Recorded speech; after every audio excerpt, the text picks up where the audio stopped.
Abre mis ojos, oh Cristo, abre mis ojos, Señor, yo quiero verte,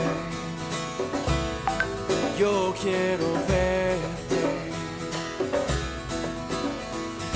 Abre mis ojos, oh Cristo, abre mis ojos, Señor, yo quiero verte,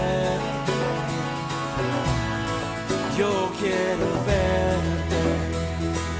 Abre mis ojos, oh Cristo, abre mis ojos, Señor, yo quiero verte, yo quiero verte. Abre mis ojos, oh Cristo, abre mis ojos, Señor, yo quiero verte, yo quiero verte, yo quiero verte enaltecido, oh Dios, radiante en toda tu gloria. Derrama hoy tu poder sobre tu pueblo, Padre Santo. Abre mis ojos, oh Cristo, abre mis ojos, Señor, yo quiero verte, yo quiero verte. Sí, Señor, abre mis ojos, oh Cristo, abre mis ojos, yo quiero verte, yo quiero verte, yo quiero verte enaltecido, oh Dios, radiante en toda tu gloria. Derrama hoy tu poder sobre tu pueblo, Padre Santo. Verte enaltecido, oh Dios, radiante en toda tu gloria. Derrama hoy tu poder sobre tu pueblo, Padre Santo. Verte enaltecido, oh Dios, radiante en toda tu gloria. Derrama hoy tu poder sobre tu pueblo, Padre Santo. Santo, santo, santo, eres santo, santo, santo. Santo, santo, santo, yo quiero verte. Santo, santo, santo, eres santo, santo, santo. Santo, santo, santo, yo quiero verte. Abre mis ojos, santo, santo, santo. Santo, santo, santo, Yo quiero santo, santo, santo, yo quiero verte. Santo.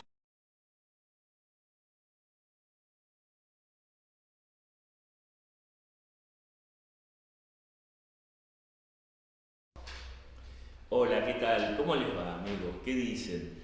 Me estoy rascando un ojito porque los viejitos cuando trasnochamos después nos cuesta levantarnos. Porque tuvimos reunión y bueno, uno siempre se acuesta tarde y después le cuesta arrancar. Así que bueno, pero tengo mi café. Si yo desvarío, ustedes me dicen y está todo bien. Acá tenemos, antes que nada voy a siempre Pepe al pie del cañón y ya recibido. Pepe subió la montaña y cuando bajó ya era profesor de educación física. Así es el título, profesor de educación física, especialidad montaña. Sí, buen día. ¿Qué tal, Pepe? Así que bueno, aquellos que no lo escucharon de Jorge la vez pasada, se los reiteramos a ustedes, algunos que no lo escucharon, para que también lo feliciten. Tenemos un nuevo profesor de educación física, especialidad montaña. Y nos acompaña hoy también Alan, que ya se está poco a poco incorporando a los desayunos de Jorge y los míos, así que bueno, buenos días, Alan. Buenos días, Clau, buen día, comunidad, y bueno, gracias por la invitación. No, por favor, ya no es una invitación, sino ya es una silla que tenemos ahí para vos. Ah, es mía, es mía. Es tuya, es tuya. Así que bueno, hoy no les sabría decir, parece que el día está más lindo que ayer, parecía que se venía el cielo abajo, pero hoy, por lo menos hacia la dirección que sería oeste, donde se ve ahí un poquito el López, está todo despejado, así que puede prometer un lindo día hoy. Así que bueno, vamos saludando a los que Moni, mi señora, que ya se conectó, Graciela, gracias, dice Marta desde México, está viendo, Coca, sí, me llegó, no sé a qué se estará refiriendo, sí me llegó, pero bueno, abrazos Pepe querido, dice Coca, buen día, dice Marta, Coca dice, hola Alan, ya sos un componente estable, bendiciones. Ya, si Coca bendijo esto, ya está, no hay más nada que decir, ni Pachen ni nada. Coca, sí. Que es nuestra decana en el sentido de las audiencias, no estoy diciendo más que eso. Bueno, así que se van poco a poco conectando. Y bueno, vos de vez en cuando te puedo pedir, Pepe, que te asome de vez en cuando a YouTube y me dice que no, me dijo que no, así que conste, porque él sabe lo que pasa, él se escuda detrás de la cámara y como no aparece, porque no quiere aparecer, puede mandar cualquier cosa, pero yo lo voy a decir lo que va a decir. Cuando puedas entonces decir si aparece alguien en YouTube. Por ahora no hay nada de eso. Está bien. Lástima que no lo puede, o sea, no va a querer ser enfocado, eso después lo decidirá él. Su nuevo look. La botellita del post puede ser al final. Bueno, porque el nuevo look es una cosa muy trabajada, que vale la pena compartir con la gente, no sé, a lo mejor podés cosechar likes y todo, así que bueno. En fin, bueno, vamos entonces, Moni, mi esposa te felicita también, y Domingo Morales lo está viendo. Bueno, habíamos la vez pasada, vamos a hacer un pequeño pantallazo, vamos a simplemente a ver dónde estamos ubicados, simplemente mencionar escalonadamente a dónde fuimos caminando para después presentar el tema del día.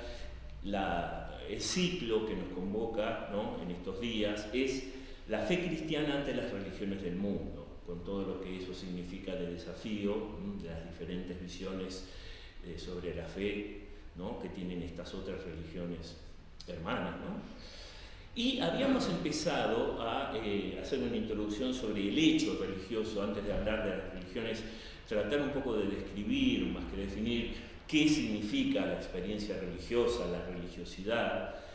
Y habíamos hablado también de las deformaciones, que ese ejercicio recto de la religión, que habíamos dicho muy básicamente que es abrirse como criatura ante un Dios que me excede, como un misterio que a su vez es terrible, que es fascinante, que es legislador moral de mi vida, que es Señor y Creador.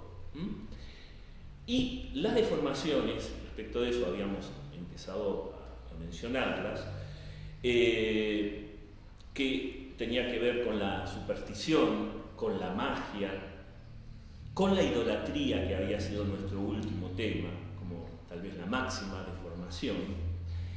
Y sobre eso habíamos dejado algo un poquito en el aire, que creo que sirve como enganche para presentar el tema de hoy.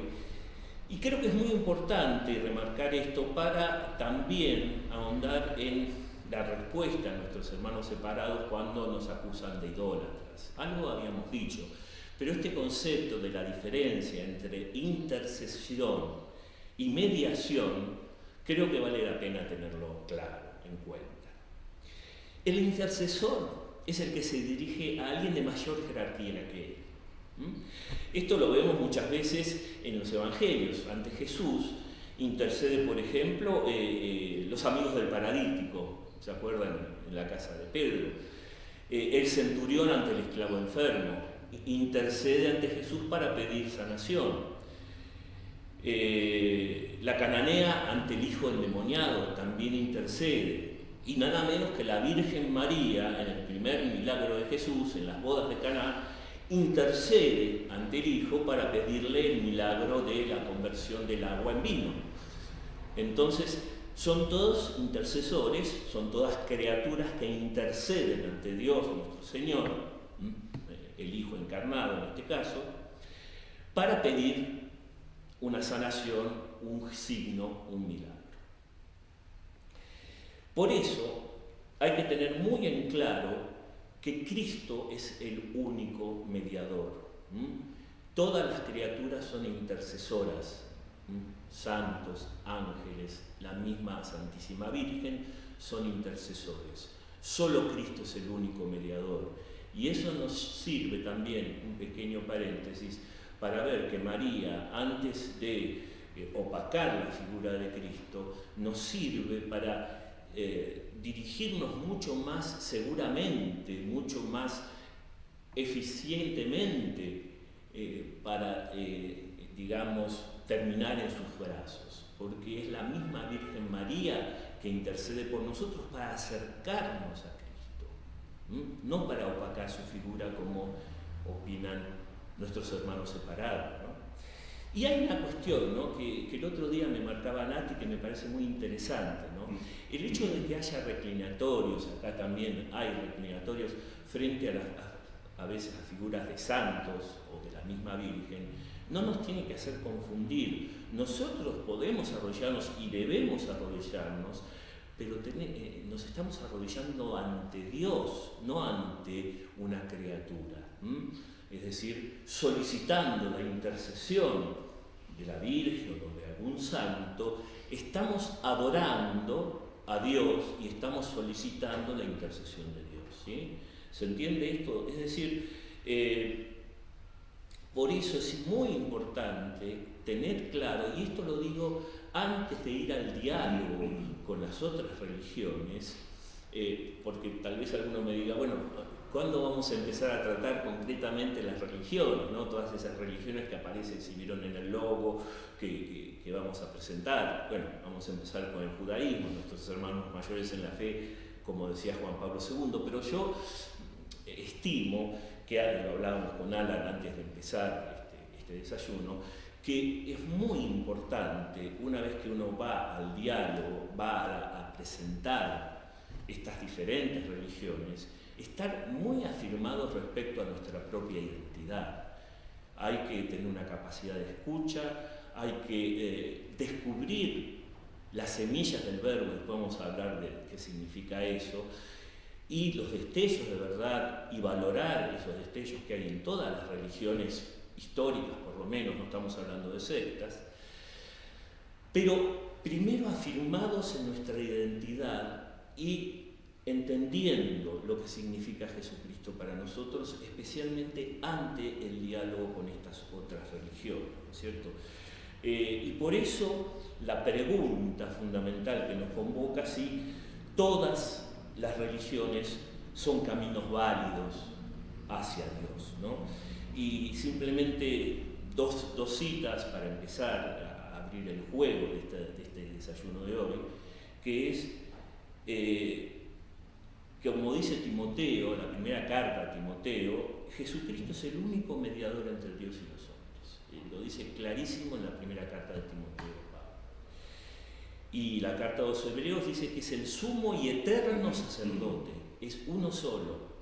Todos los sacerdotes de la antigua alianza han quedado atrás, digamos. Es el único sacerdote y el eterno sacerdote. Yo no sé, Alan, si querés comentar algo antes de vos, como cuando quieras, vos simplemente... Sí, respecto a la figura de la Virgen María que estuvo hablando Claudia al principio, de los santos, es maravilloso porque lo comentaba también en desayunos anteriores, pero el padre Jorge también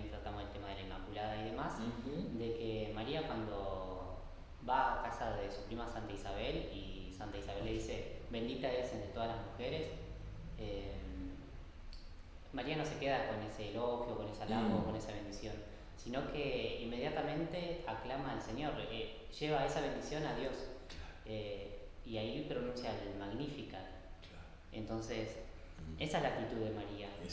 Todo lo que le pidamos, todo lo que las bendiciones que demos, los elogios que podamos darle a nuestra Madre del Cielo, ella no se los queda para así regocijándose solo en eso, sino que con eso alaba al Señor. Y respecto también de si nos arrodillamos o no, me venía la imagen del Santísimo Sacramento. Delante del Santísimo Sacramento nos arrodillamos, pero si pasamos delante de una imagen de la Virgen María no nos arrodillamos propiamente, sino que inclinamos la cabeza, porque nosotros no la adoramos, sino que la veneramos. Entonces esa es la diferencia, porque entre venerar y adorar, ahí está justamente ese ápice, ¿no? De si es un ídolo o no es un ídolo. Sí, muy bien. Muchas gracias por tu aporte, Alan. Sin duda es así. Mientras tanto, se conectaron algunos. Fer, mi amigo Fernando Maidana, de Buenos Aires. Buenos días, desayuneros. Contento de estar nuevamente con ustedes. También nosotros estamos contentos, Fer, de que te asomes. No sé si estarás por ahí también escuchando. Buenos días a los dos. María del Rosario está viendo. Belén, ¿qué tal? Dice: hola, buen día Claudio, panelistas, integrantes. Perdón, llegué tarde, se me desactivó el aviso de Facebook y no vi ahora. No, llegaste bien porque recién estamos calentando motores, haciendo algunas aclaraciones previas, digamos. Mientras tanto seguimos entonces. Lo que decíamos es esto, y no era casual que haya elegido yo como opción esta diferencia entre intercesión y mediación, porque lo primero entonces que tenemos que tener muy claro antes de entrar en diálogo con las otras religiones es que Cristo es el único mediador entre Dios y los hombres. Esto puede despertar muchas polémicas. De hecho, hay religiones o gente de a pie, digamos, ateos, que nos dicen que queremos ser inclusivistas, acaparar la santidad o acaparar la salvación. Vamos a ir viendo esto. Quiero presentar, basándome en un documento muy importante de la Congregación para la Doctrina de la Fe, que es una congregación del Vaticano II, del Vaticano, que produjo un documento muy importante, siendo Ratzinger su prefecto, en el año 2000, que le invito a leer porque es muy rico. Esto simplemente lo vamos a usar como referencia, pero para enfatizar esto, porque es un documento que se llama Dominus Jesus, o sea, el Señor Jesús, sobre la unidad, la unicidad y universalidad salvífica de Jesús y de la Iglesia, siempre de cara a este ecumenismo necesario con las demás religiones. No vamos a analizar el texto, simplemente lo vamos a tener como de fondo para ir desarrollando algunas ideas que quiero compartir con ustedes, para tener muy en claro entonces que es Jesús el único mediador entre Dios y los hombres. Dice Belén: a María no se la llama mediadora entre Dios y los hombres, entre los hombres y Jesús.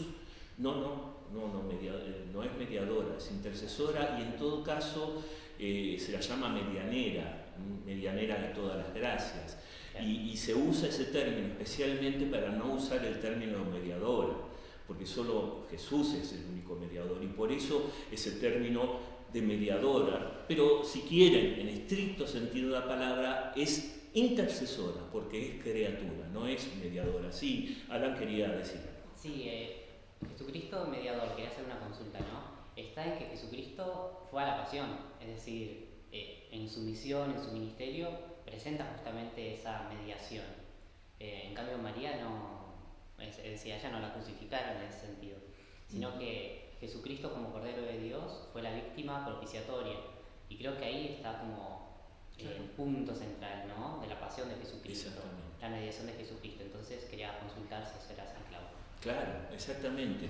Eso está clarísimo, especialmente si ustedes leen la carta a los Hebreos, donde desarrolla ese sacerdocio, o sea, la mediación es el sacerdocio único, perfecto y eterno de Jesucristo, que es el único sacerdote y por lo tanto el único mediador. Además, es quien se encarna en el seno de María, quien se encarna como Dios mismo, es Dios mismo el que toma la iniciativa de hacerse hombre, de hacerse carne y ser la palabra encarnada de Dios. María, ella misma quiso ponerse, como dice muy bien Alan, cuando ella exclama esa oración que es el Magnificat, no se la cree, digamos, como decimos hoy, sino que lo que hace es alabar al Padre, porque ella es un canal, es un medio, pero no es la mediadora, sino un medio, una intercesora que nos conduce a Jesucristo. Y si uno se fija en el Nuevo Testamento, especialmente en los dos evangelios que hablan de la vida de María, especialmente en la infancia de Jesús, etc., Lucas y Mateo, por supuesto, estoy hablando, siempre ella es la que acompaña, siempre es ella, como en las bodas de Caná, hagan lo que él dice, ¿no? Ella siempre se puso humildemente en el papel de conducir a su hijo y sigue haciéndolo, incluso en las apariciones aprobadas por la Iglesia.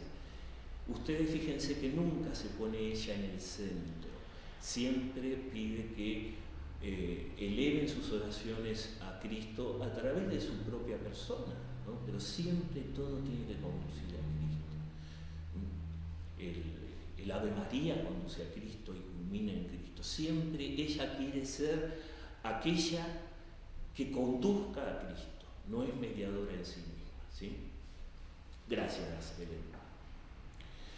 Entonces, un poco introduciendo el tema, ¿no? Enseguida surgen algunas cuestiones fundamentales que incluso los no creyentes, ¿no? Enseguida interponen como objeciones, ¿no? El relativismo, donde no hay verdad absoluta. Entonces, si no hay verdad absoluta, ¿cómo podemos decir que Cristo es la verdad encarnada? Cada religión es un camino válido, todas son caminos válidos, aunque se contradigan entre sí. Es decir, hay una cosa muy clara: si uno cree que existe una verdad, no que yo tengo la verdad, sino que yo soy testigo de una verdad, no puedo al mismo tiempo creer que Cristo es la verdad encarnada y que no lo es. Puedo decir, no creo que Cristo sea la verdad encarnada, como nuestros hermanos mayores en la fe, los judíos, o como el Islam, para mencionar las tres religiones monoteístas, que dicen, no creo que eso sea verdad. Pero no podemos al mismo tiempo decir, sí, está bien, es tan válida tu verdad como la mía como la tuya. No, momentito. O Cristo es la palabra definitiva o no la es, o no lo es la palabra definitiva. No podemos al mismo tiempo decir es blanco o es negro. El relativismo, con su discurso políticamente correcto, dice sí, todos los caminos son posibles, todas las verdades pueden convivir, porque no le interesa en el fondo descubrir que hay una verdad, sino que son opiniones, son reflexiones que uno comparte y que no puede imponer al otro, porque en el fondo sería autoritarismo, ¿se entiende? Y en ese sentido, de vuelta, el escándalo del cristianismo cuando dice que Cristo es el único y verdadero mediador. Ya vamos a ver cómo eso sale al cruce de las otras religiones. Ahora estamos viendo diferentes reacciones que tiene la cultura actual, que es relativista en su mayor parte, ante una afirmación tan escandalosa y tan políticamente incorrecta. ¿Cómo afirmar que hay una verdad? ¿Cómo hay una verdad? Es intolerante, es poco, digamos, es renunciar a la diversidad, afirmar eso. Y por otro lado, la solución del eclecticismo. El eclecticismo que dice, bueno, en realidad mi religión la armo como armo en un supermercado con diferentes cosas que pongo en la góndola en mi changuito, ¿no? Entonces, me conviene esto del cristianismo, lo incorporo, me conviene la reencarnación del hinduismo, lo incorporo, aunque sea absolutamente incompatible una cosa con la otra, configuro mi propia religión, que es como un traje hecho a medida de mis preconceptos, que es lo que yo me gustaría que fuera la religión, ¿no? Entonces, hago de Dios a alguien a mi medida, que coincida con lo que a mí me parece que tendría que ser la religión. De vuelta, la verdad en sí misma, bien, gracias, ¿se entiende? Es decir, no estamos en este momento afirmando, o sea, sí lo estamos haciendo desde la fe, pero lo que estamos haciendo ahora es tratar de reflexionar desde la mera lógica. No pueden ser dos cosas, no pueden coexistir dos cosas contradictorias bajo un mismo aspecto, en una misma afirmación. No podemos al mismo tiempo afirmar que A es A y no es A. Es simplemente una violencia contra la lógica más elemental, ¿sí? Una lógica que el relativismo y la cultura posverdad trata de negar. Entonces, Cristo es verdaderamente mediador entre Dios, el único mediador entre Dios y los hombres, o no lo es. Pero no podemos borrar este escándalo de esta afirmación. Eso es lo primero que tenemos que decir antes de ir al diálogo.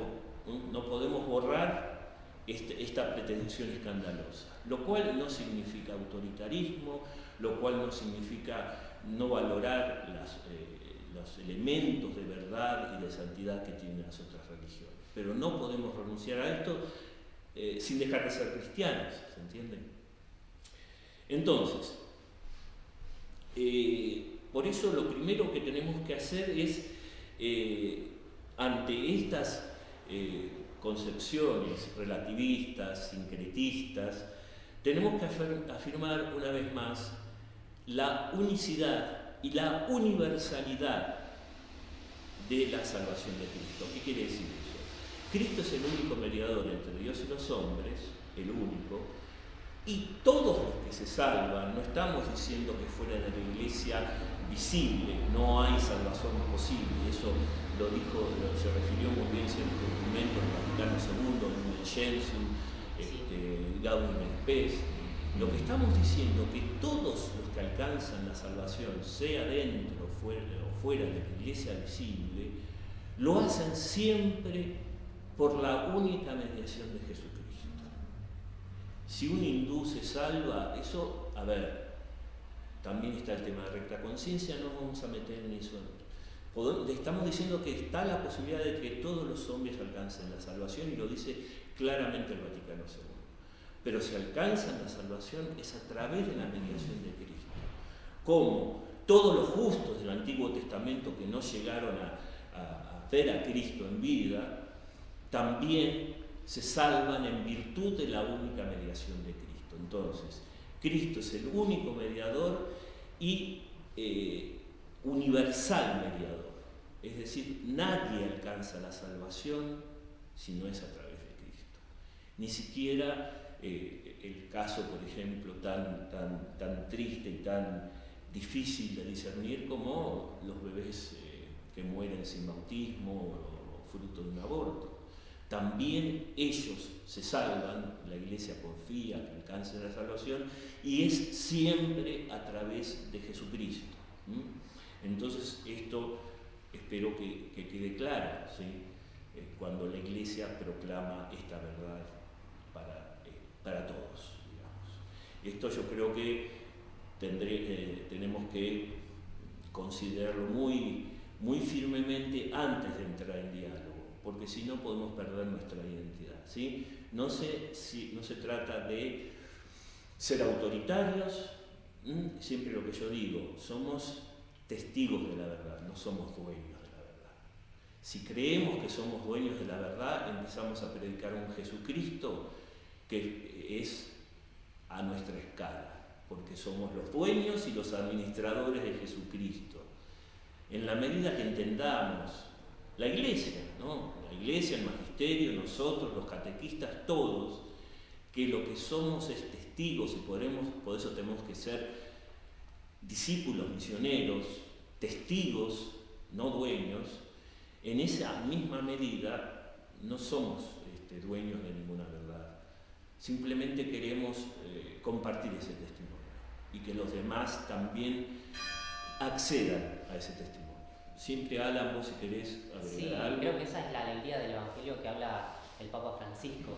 Es decir, así como San Andrés fue y le contó a Pedro que estaba el Mesías, que había conocido al Mesías, y lo hizo inmediatamente, así nosotros como testigos de esa verdad, de haber tenido ese encuentro con Jesucristo, de tener el Espíritu Santo, de ser miembros de la Iglesia, Dios nos llama justamente a ser luz del mundo y sal de la tierra.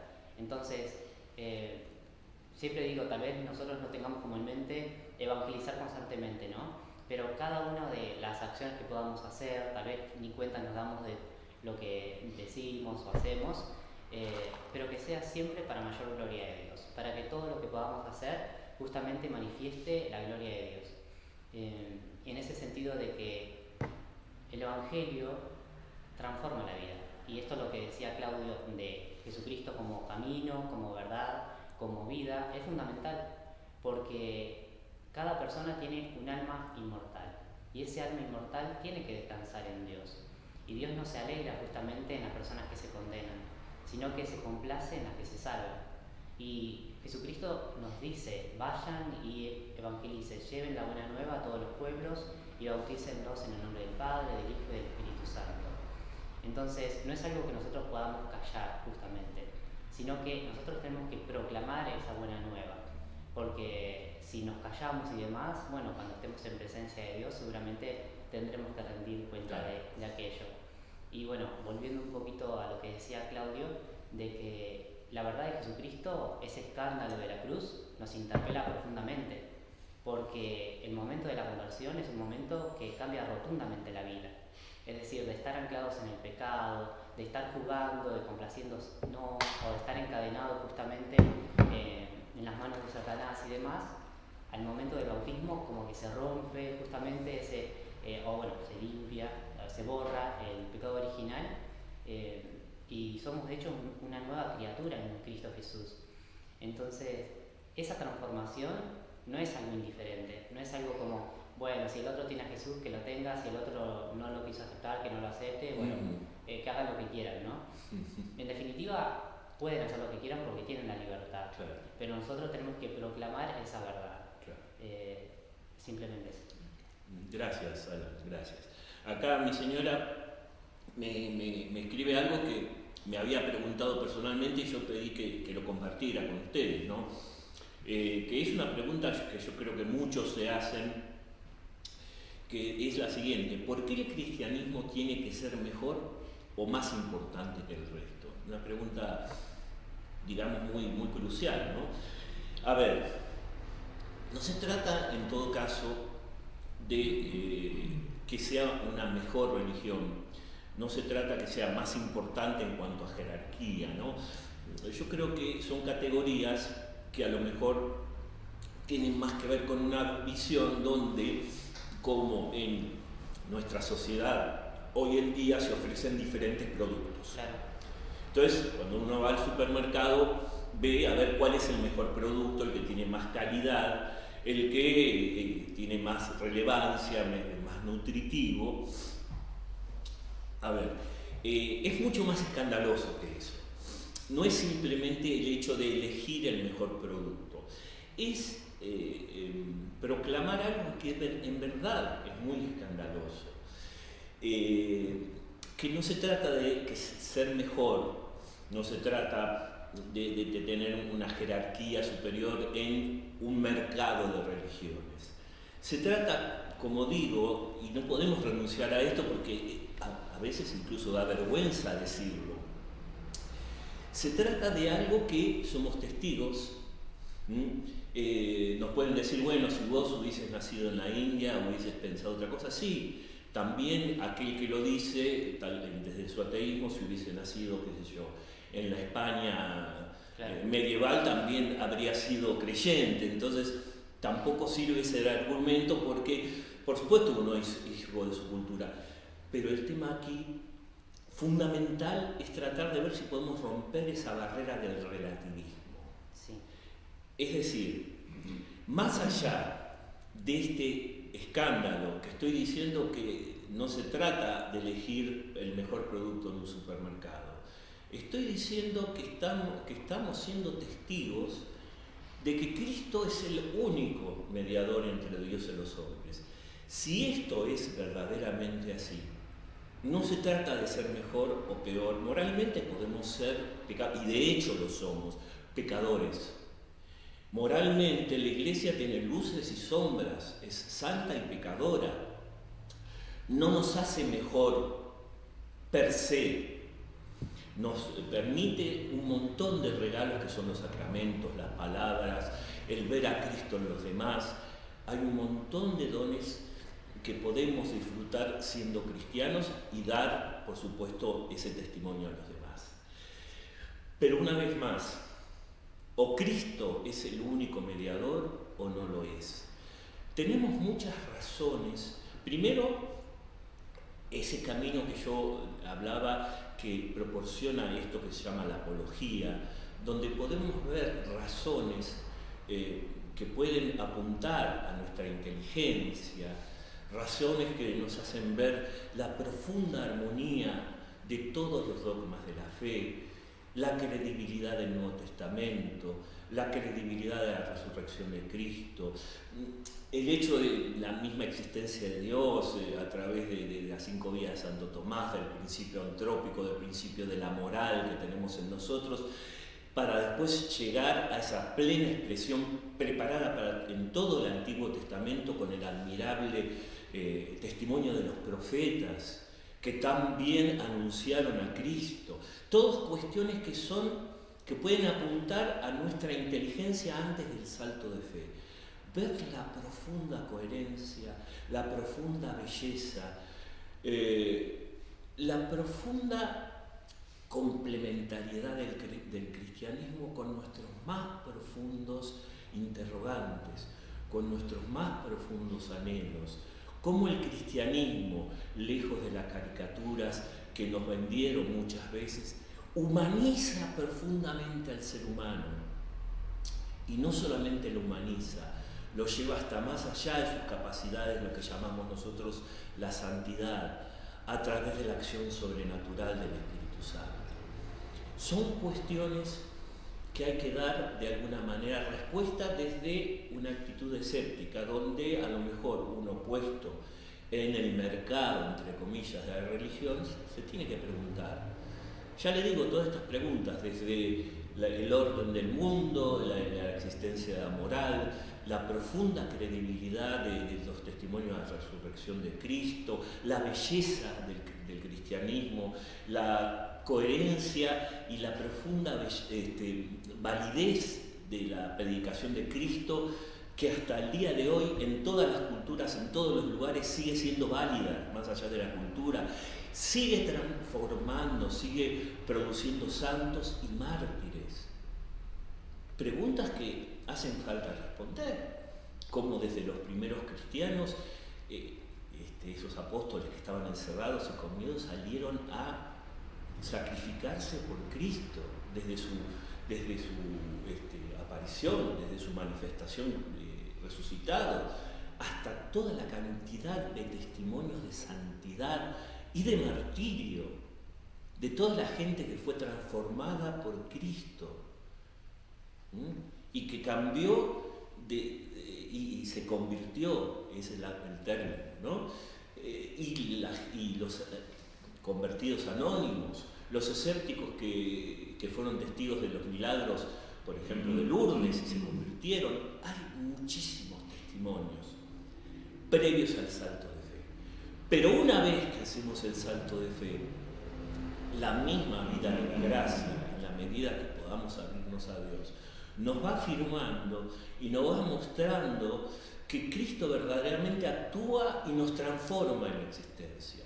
Y ese es el mejor testimonio que podemos dar. Siempre en la iglesia, siempre con la palabra, los sacramentos y el anuncio del Evangelio a los demás.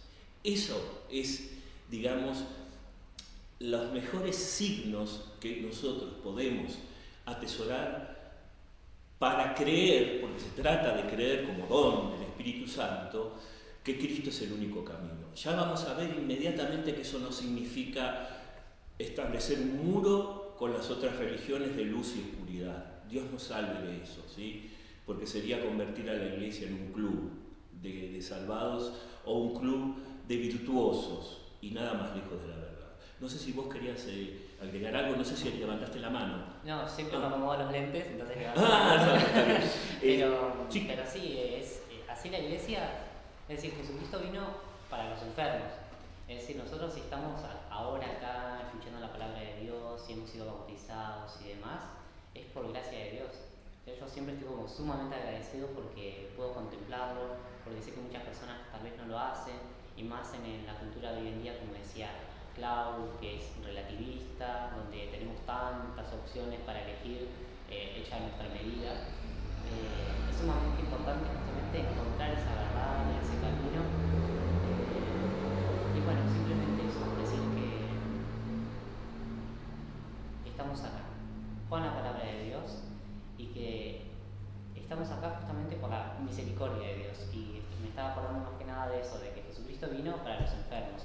Entonces, si nosotros estamos en la iglesia no es porque seamos santos, incluso la iglesia no es santa por sí misma, Claro. sino que es santa porque Cristo es santo, porque Dios, Padre, Hijo y Espíritu Santo es santo. Exactamente. De ahí viene la santidad de la iglesia, Exacto. no de nosotros mismos.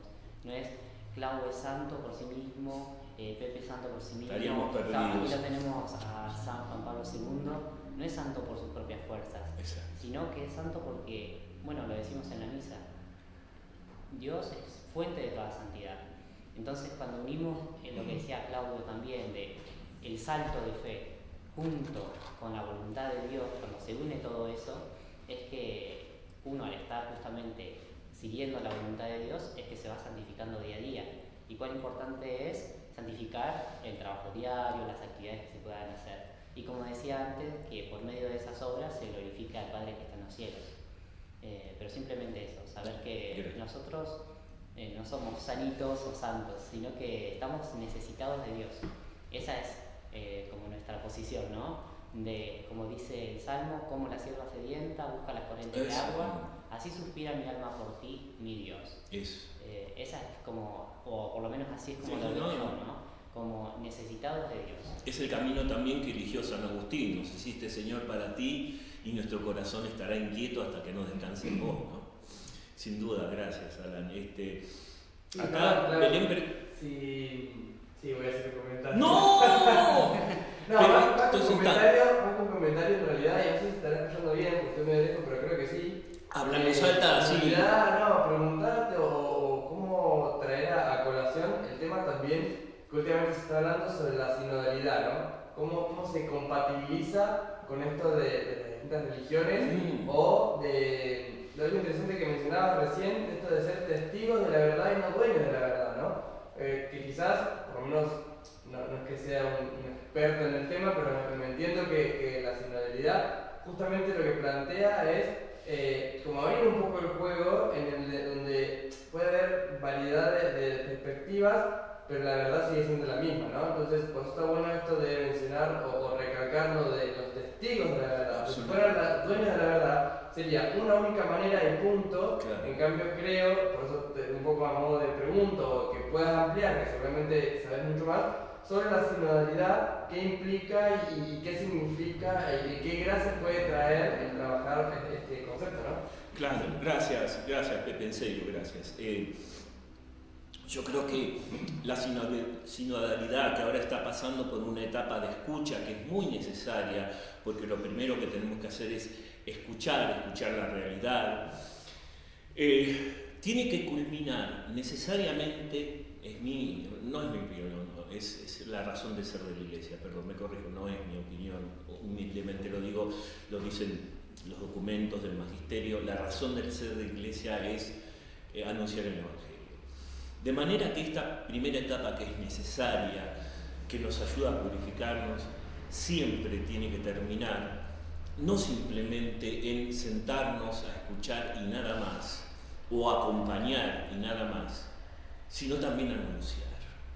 Y eso es algo que Dios quiera no se olvide en esta primera etapa, en estas sucesivas etapas de este camino sinodal, ¿no?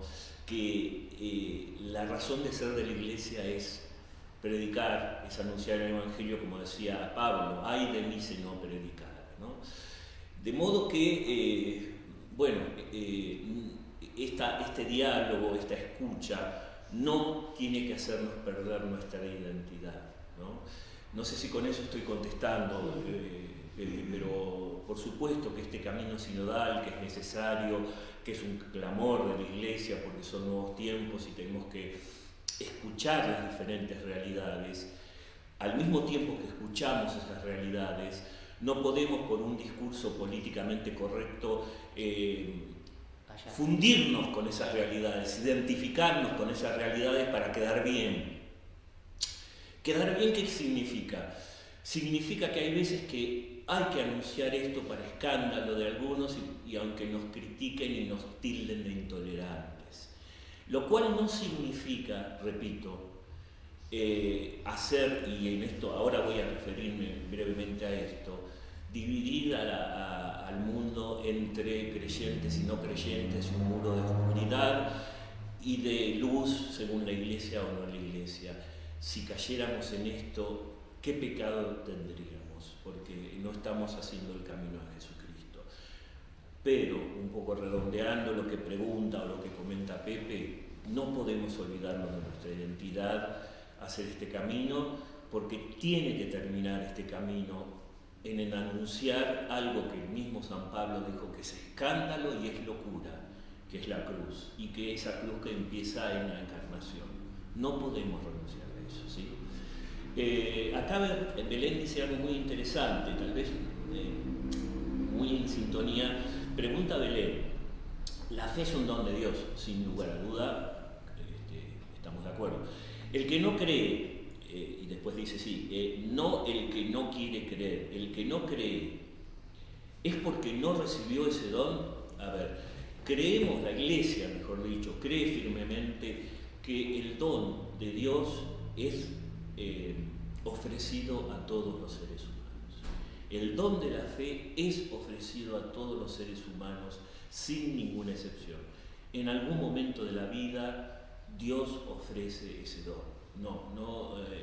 La Iglesia firmemente cree que Dios no despoja a nadie de ese don, pero ese don es una invitación, no es un don tipo vacuna que te imponen, sino es una invitación.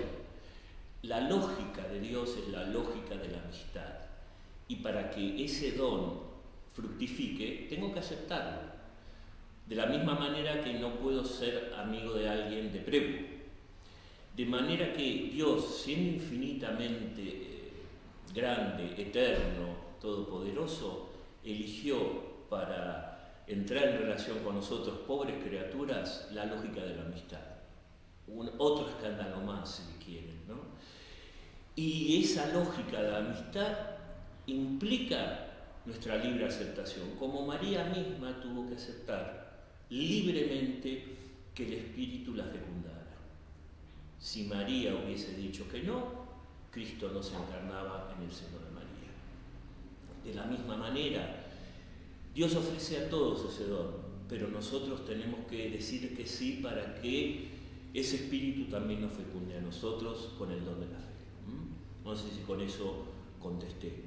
Dice Belén, claro, a los santos no les decimos hagan a nosotros, sino rueguen por nosotros. Claro, que rueguen, intercedan por nosotros ante el Padre y rueguen a Dios por nosotros, sin lugar a duda.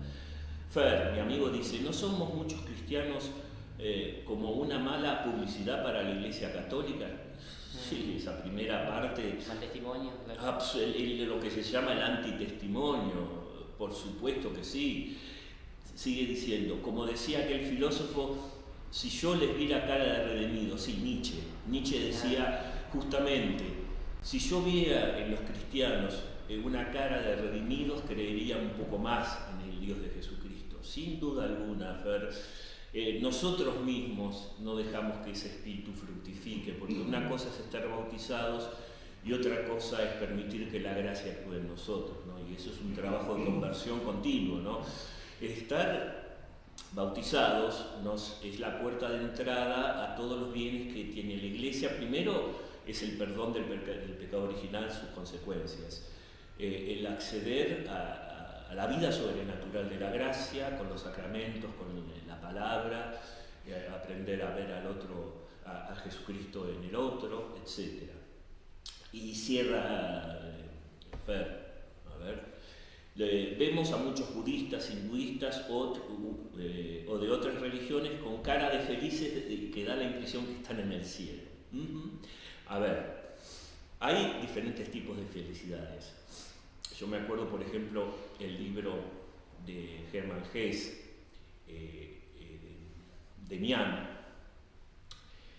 o era Siddhartha, perdón, era Siddhartha, no era Demián. Habla justamente de la vida del Buda y termina ese libro diciendo que por fin Buda alcanzó la iluminación y la felicidad. Nada del mundo exterior lo preocupaba. Alcanzó la perfecta felicidad en sí mismo.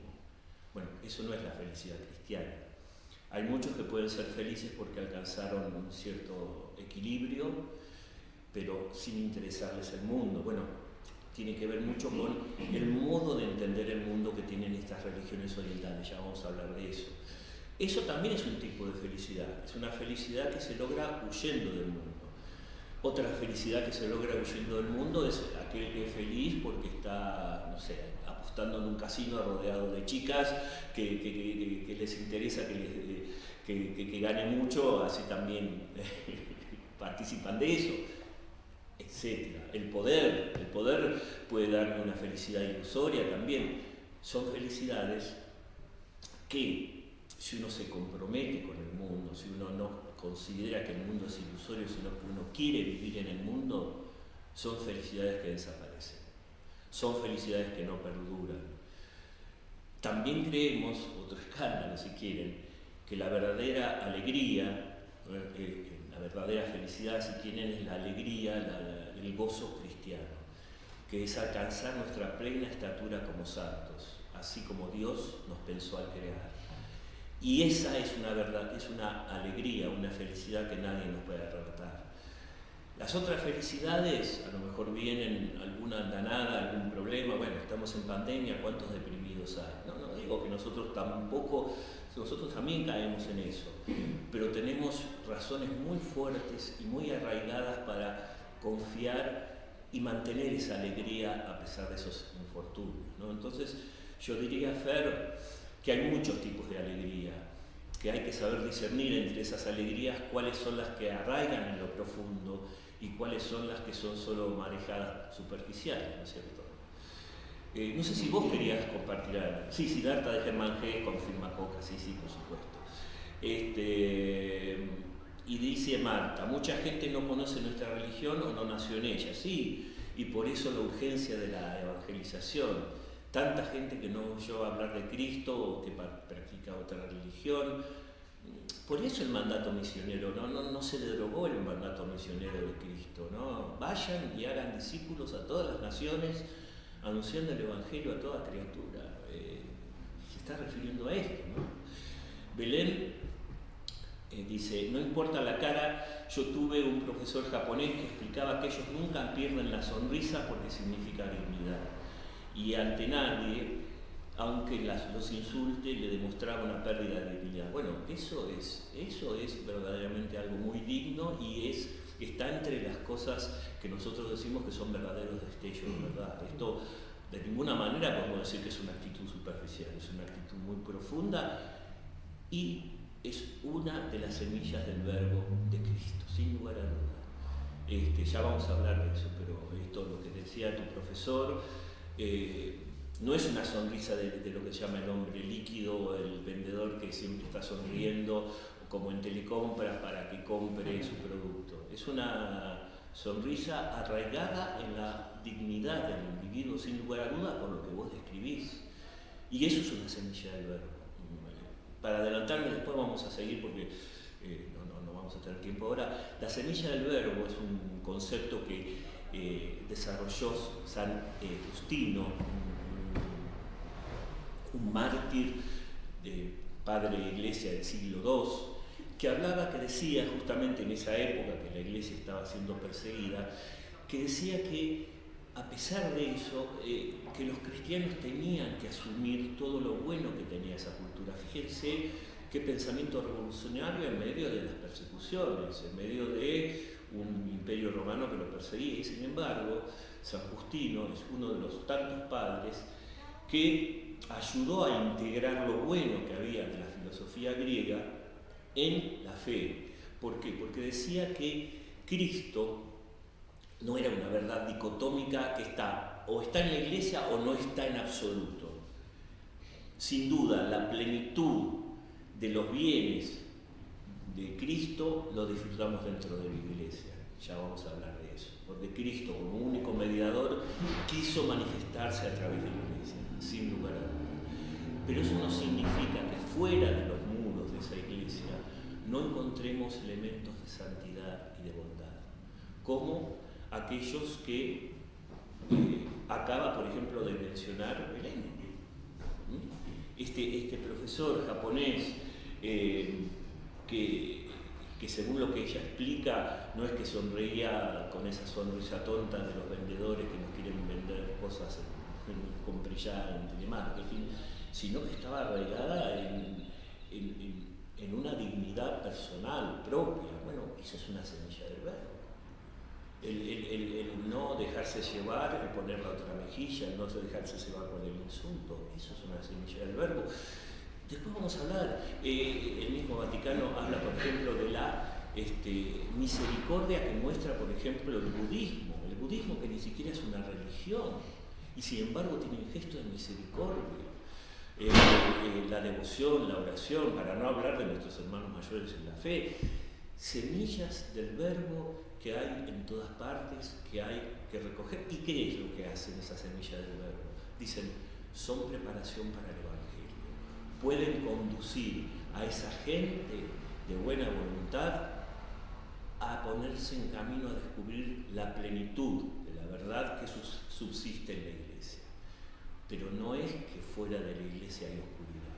Están estas numerosas semillas, y lo dice bien claro, tanto en las mismas religiones, estamos hablando de religiones históricas que tienen personas que practican esa religión, ¿sí? Hay semillas concretas en esas personas. Por eso la iglesia valora todo lo bueno que tienen estas religiones. No es un esquema de luz y oscuridad, sino de plenitud de la luz y de chispas, de destellos de esa luz en todo el mundo,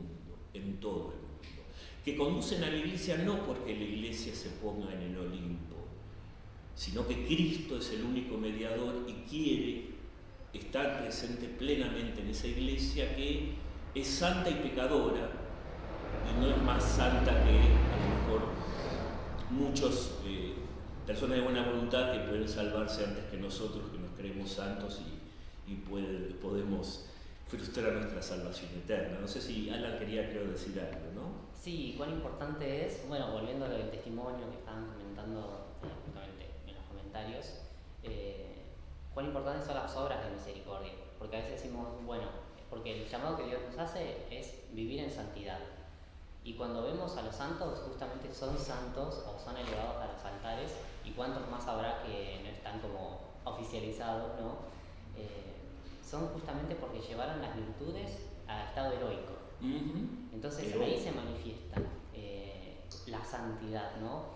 Cómo esa virtud se lleva al estado heroico, y también me gusta poner esos ejemplos prácticos, ¿no? Del día a día, y arraigarnos principalmente en las obras de misericordia, en el sentido siempre de salir al encuentro del otro, de predicar la buena nueva, de visitar al que está enfermo, tanto en las obras espirituales como en las corporales, ¿no? Y creo que ese es como un buen paso, ¿no? Porque a veces decimos, ¿qué hago? Tantas cosas que hay, ¿no? Que para hacer. En lo concreto y en lo cotidiano. Claro, en lo concreto, en lo cotidiano, en el prójimo que está al lado de mi propia familia, ¿qué obra de misericordia puedo practicar? Creo que eso es como un llamado que Dios nos hace a poner en práctica nuestra fe, ¿no? Por supuesto, sí. Gracias, Alan. Acá Belén pregunta, te agradezco mucho esta participación, Belén, muchas gracias. Las preguntas siempre que haces son muy interesantes. Pregunta, y si no hay otra pregunta con esto cierro, porque ya están tocando las campanadas. Pasó rapidísimo. Pasó rapidísimo. Belén pregunta esto. Y dice Claudio, y los que conocen el Evangelio desde otro camino, está bien, evangelistas, testigos de Jehová, bueno, distingamos. Los testigos de Jehová no conocen el Evangelio, vamos a hablar claro. Los evangelistas, sin duda, están las religiones que se llaman las religiones históricas tradicionales, el luteranismo, el calvinismo, el anglicanismo, los bautistas. Hay algo que se llama el Consejo Mundial de Iglesias, que no es un organismo por sobre la Iglesia Católica, sino que la Iglesia manda a un vedor para que simplemente participar, pero no es algo por encima. Pero lo que tiene de bueno este Consejo Mundial de Iglesias es que comparten entre todas estas iglesias llamadas históricas, diferenciando de las sectas, ciertos puntos fundamentales en que todos los cristianos nos vemos identificados. Puntos en común. Y que tiene que ver con los 7 primeros concilios. Fundamentalmente, por supuesto, la existencia de Dios uno y trino. Todas las iglesias históricas aceptan la existencia de Dios uno y trino. Aceptan la salvación de Cristo por la cruz, que es Hijo de Dios y que resucitó. Y que por su sangre todos somos salvados. Básicamente. Y el bautismo, que hay ya más variaciones, pero en cuanto a lo que creemos de Dios trino y de la salvación por Cristo, que es el Hijo de Dios, y que por Él viene la salvación, todas estas iglesias estamos identificados y por eso nos llamamos todos propiamente cristianos. Los testigos de Jehová o los mormones no pueden llamarse cristianos porque no creen en la divinidad de Cristo, no creen en la Trinidad, no creen en cuestiones fundamentales que hacen a los cristianos. Entonces, una cosa es los que conocen el Evangelio desde otras denominaciones, de eso se trata, cristianas, y que pueden conocer a Cristo, no en plenitud, porque solamente podemos conocer en plenitud a Cristo cuando accedemos a la plenitud de los sacramentos, cuando sin la Eucaristía no podemos conocer a Cristo en su plenitud, porque no alcanzamos ese grado de transformación de esa presencia real. Pero sin duda pueden conocer a Cristo nuestros hermanos separados, sin duda, el Evangelio, sin duda. Repito, no en la plenitud de los sacramentos, pero lo conocen. Y pueden, ahí no se cuestiona que si pueden o no alcanzar la salvación. Otra cuestión es los testigos de Jehová. Otra cuestión son las sectas en general. Otra cuestión son las religiones. Es decir, cuando el Vaticano II habla de las semillas del verbo, no se está refiriendo a las sectas. Claro. No se está refiriendo a las sectas, que es una deformación del mensaje cristiano. Se está refiriendo a otras tradiciones religiosas. Respecto a los testigos de Jehová, lo que tenemos que decir concretamente es ahí pensar en esas personas de buena voluntad que asisten a esas reuniones buscando honestamente a Dios y su voluntad.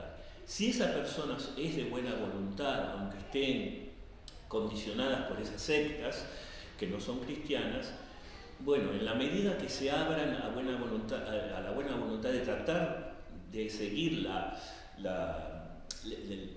el dictado de Dios en su conciencia, la recta conciencia, la buena voluntad, pueden alcanzar la salvación. No sabemos más que eso porque es un misterio entre esa persona y Dios, pero esto lo dice claramente Lumen Gentium 16 y también agrega algo. Lumen Gentium es un documento del Vaticano II sobre la Iglesia, una constitución dogmática. También lo dice Gaudium et Spes, que es otro documento pastoral sobre la relación de la Iglesia con el mundo, en el número 22. Esas dos referencias del Vaticano II son muy ricas para darse cuenta cuáles son las posibilidades de la salvación de aquellas personas, ¿no? El evangelista del Pastor Jiménez, bueno, ese es el tema a veces de lo que se llaman las iglesias electrónicas. ¿Hasta qué punto deforman? Porque, brevemente, ¿no? Porque también estoy haciendo un juicio a lo mejor de una especie personal cuando no me corresponde a mí. Pero, por ejemplo, el pastor Jiménez hablaba más de las ondas de amor y paz que del Evangelio de Jesucristo. Su consigna de la iglesia era ondas de amor y paz. ¿Qué significa onda de amor y paz? Sino una especie de anuncio de la New Age. Ondas de amor y paz. Lo que hay que hacer es anunciar a Cristo y Cristo resucitado, que es escándalo y es locura. No ondas de amor y paz. Ondas de amor y paz puede anunciarlo cualquier persona, atea incluso, ¿no? Repito, no quisiera juzgar las convicciones que tenía en su fuero íntimo, pero las iglesias electrónicas muchas veces hacen eso, ¿no? Congregar a los fieles, exigirles el diezmo, etcétera, y convierten a la religión a su propia escala. Yo, cuando hablo de evangelistas, hablo de las iglesias históricas que forman el Consejo Mundial de Iglesias, ¿no? ¿Gustarías agregar algo? No. Así vamos cerrando, ¿no? Bueno, entonces, bueno, acá Moni, mi señora, dice gracias, Claudio, Alan, Pepe. Pepe también, porque Pepe participó. Aleluya, Señor. Esto es una prueba de la acción del Espíritu Santo.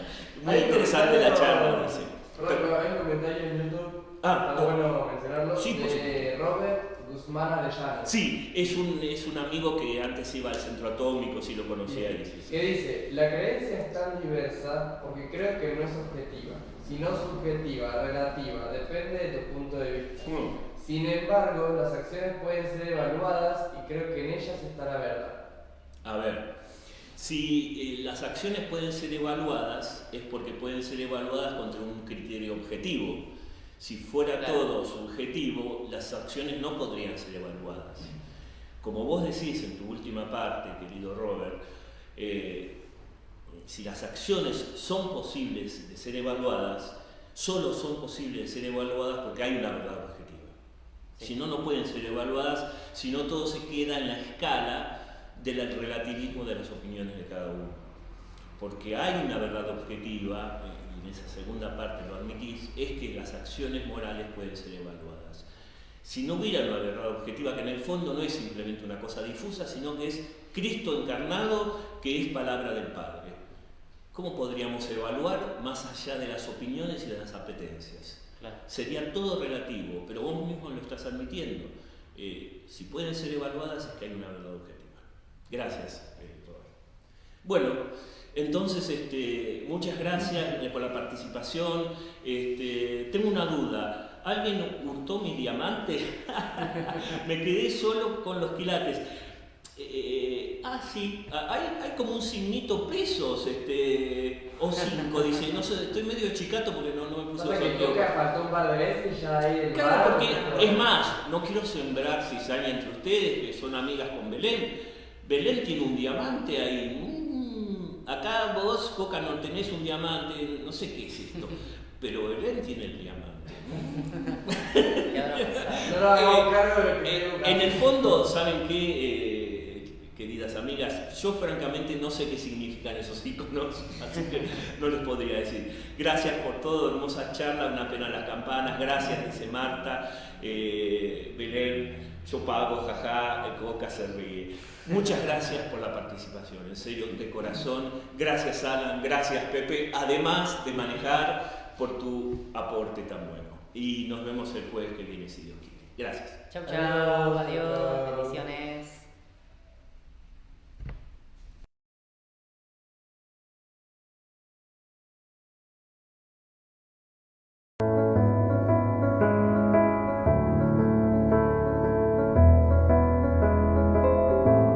Jesús, al contemplar en tu vida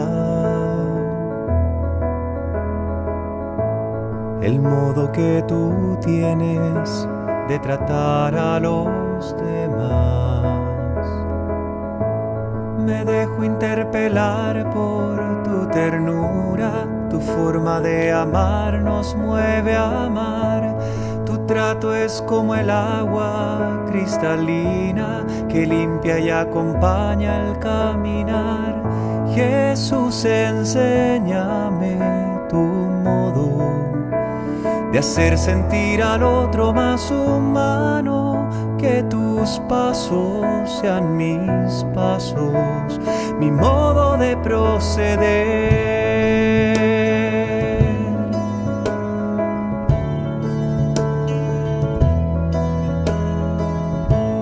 Jesús, hazme sentir con tus sentimientos, mirar con tu mirada, comprometer mi acción, donarme hasta la muerte por el reino, defender la vida hasta la cruz, amar a